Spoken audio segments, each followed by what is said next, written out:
So, what's in the agenda for us in this course? Well, first, the obligatory welcome section, which we are in right now. Next, we are going to talk about events.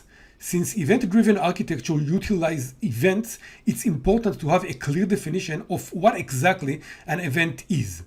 Next, we are going to dive into the basic concepts of event-driven architecture, and we will learn how to use it in a system. Next, we will discuss event sourcing and CQRS, two patterns that are becoming more and more popular in event-driven systems and might even fit your needs. Then we will discuss when to use event-driven architecture.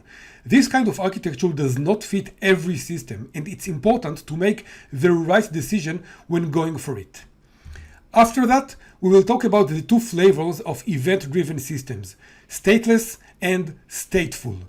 You will need to choose between these two when designing your architecture. Then we will talk about streaming, which is one of the most popular events implementation, but it has its own nuances which you should be aware of. Logging and monitoring of event-driven systems is quite complex, and we will discuss the challenges and the ways to handle them in the next section.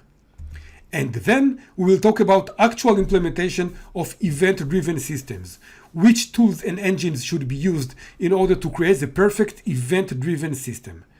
And lastly, we will discuss a case study of a very special system, design it together, and the best part, we are going to actually build a full-blown, fully functional event-driven system.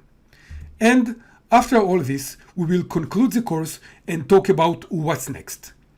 Okay, great. So now let's move on.